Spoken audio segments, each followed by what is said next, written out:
The War of the Worlds by H.G. Wells. Narrated by R.J. Bailey. Book 2. The Earth Under the Martians. Chapter 10. The Epilogue. I cannot but regret, now that I am concluding my story, how little I am able to contribute to the discussion of the many debatable questions which are still unsettled. In one respect I shall certainly provoke criticism. My particular province is speculative philosophy. My knowledge of comparative physiology is confined to a book or two, but it seems to me that Carver's suggestions as to the reason of the rapid death of the Martians is so probable as to be regarded almost as a proven conclusion. I have assumed that in the body of my narrative. At any rate, in all the bodies of the Martians that were examined after the war, no bacteria, except those already known as terrestrial species, were found. That they did not bury any of their dead, and the reckless slaughter they perpetrated, point also to an entire ignorance of the putrefactive process. But probable as this seems, it is by no means a proven conclusion. Neither is the composition of the black smoke known, which the Martians used with such deadly effect, and the generator of the heat rays remains a puzzle. The terrible disasters at the Ealing and South Kensington laboratories have disinclined analysts for further investigations upon the latter. Spectrum analysis of the black powder points unmistakably to the presence of an unknown element with a brilliant group of 3 lines in the green, and it is possible that it combines with argon to form a compound which acts at once with deadly effect upon some constituent in the blood. But such unproven speculations will scarcely be of interest to the general reader, to whom this story is addressed. None of the brown scum that drifted down the Thames after the destruction of Shepperton was examined at the time, and now none is forthcoming. The results of an anatomical examination of the Martians, so far as the prowling dogs had left such an examination possible, I have already given. But everyone is familiar with the magnificent and almost complete specimen in spirits at the Natural History Museum, and the countless drawings that have been made from it.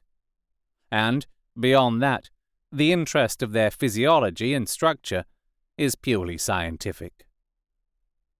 A question of graver and universal interest is the possibility of another attack from the Martians. I do not think that nearly enough attention is being given to this aspect of the matter. At present, the planet Mars is in conjunction, but with every return to opposition, I, for one, anticipate a renewal of their adventure. In any case, we should be prepared. It seems to me that it should be possible to define the position of the gun from which the shots are discharged, to keep a sustained watch upon this part of the planet, and to anticipate the arrival of the next attack. In that case, the cylinder might be destroyed with dynamite or artillery before it was sufficiently cool for the Martians to emerge, or they might be butchered by means of guns so soon as the screw opened. It seems to me that they have lost a vast advantage in the failure of their first surprise. Possibly they see it in the same light. Lessing has advanced excellent reasons for supposing that the Martians have actually succeeded in effecting a landing on the planet Venus. 7 months ago now, Venus and Mars were in alignment with the Sun. That is to say, Mars was in opposition from the point of view of an observer on Venus. Subsequently, a peculiar, luminous and sinuous marking appeared on the unillumined half of the inner planet. and almost simultaneously, a faint, dark mark of a similar, sinuous character was detected upon a photograph of the Martian disk.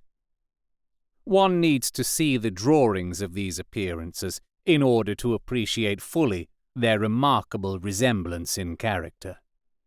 At any rate, whether we expect another invasion or not, our views of the human future must be greatly modified by these events.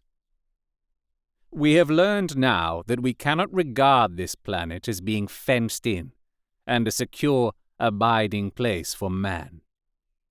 We can never anticipate the unseen good or evil that may come upon us suddenly out of space. It may be that in the larger design of the universe, this invasion from Mars is not without its ultimate benefit for men. It has robbed us of that serene confidence in the future, which is the most fruitful source of decadence. The gifts to human science it has brought are enormous, and it has done much to promote the conception of the commonweal of mankind. It may be that across the immensity of space, the Martians have watched the fate of these pioneers of theirs, and learned their lesson, and that on the planet Venus they have found a securer settlement. Be that as it may, for many years yet, there will certainly be no relaxation of the eager scrutiny of the Martian disk, and those fiery darts of the sky, the shooting stars, will bring with them, as they fall, an unavoidable apprehension to all the sons of men. The broadening of men's views that has resulted can scarcely be exaggerated. Before the cylinder fell, there was a general persuasion that through all the deep of space, no life existed beyond the petty surface of our minute sphere. Now we see further. If the Martians can reach Venus, there is no reason to suppose that the thing is impossible for men. And when the slow cooling of the sun makes this earth uninhabitable, as at last it must do, it may be that the thread of life that has begun here will have streamed out and caught our sister planet within its toils. Dim and wonderful is the vision I have conjured up in my mind of life spreading slowly from this little seedbed of the solar system throughout the inanimate vastness of sidereal space. But that is a remote dream. It may be, on the other hand, that the destruction of the Martians is only a reprieve. To them, and not to us, perhaps, is the future ordained. I must confess the stress and danger of the time have left an abiding sense of doubt and insecurity in my mind. I sit in my study, writing by lamplight, and suddenly I see again the healing valley below, set with writhing flames, and feel the house behind and about me, empty and desolate. I go out into the Byfleet Road, and vehicles pass me. A butcher boy in a cart, a cab full of visitors, a workman on a bicycle, children going to school, and suddenly they become vague and unreal, and I hurry again with the artilleryman through the hot, brooding silence. Of a night, I see the black powder darkening the silent streets, and the contorted bodies shrouded in that layer. They rise upon me, tattered and dog-bitten. They gibber and grow fiercer, paler, uglier, mad distortions of humanity at last, and I wake, cold and wretched, in the darkness of the night. I go to London and see the busy multitudes in Fleet Street and the Strand, and it comes across my mind that they are but the ghosts of the past, haunting the streets that I have seen silent and wretched, going to and fro, phantasms in a dead city, the mockery of life in a galvanized body. And strange, too, it is, to stand on Primrose Hill, as I did but a day before writing this last chapter, to see the great province of houses, dim and blue through the haze of the smoke and mist, vanishing at last into the vague lower sky, to see the people walking to and fro among the flower beds on the hill, to see the sightseers about the Martian machine that stands there still, to hear the tumult of playing children, and to recall the time when I saw it all bright and clear-cut, hard and silent, under the dawn of that last great day. And strangest of all is it to hold my wife's hand again, and to think that I have counted her, and that she has counted me among the dead. You have been listening to The War of the Worlds, written by H.G. Wells, narrated by R.J. Bailey. If you have enjoyed this recording, you can support me by getting Martian merch at fineartgeek.redbubble.com. If you're listening to this via podcast or on YouTube, you can also support me by liking, sharing, subscribing, leaving a review, and commenting where those things are applicable.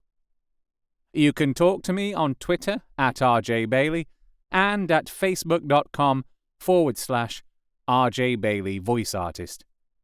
If you would like me to narrate your book, you can contact me at those places, or visit rjbailey.com. The War of the Worlds is a public domain book. However, this recording of it is copyright to me, R.J. Bailey, 2021. I hope you'll subscribe and hit the notification button for the next story. This recording is dedicated to my wife, Louise. She is my lighthouse.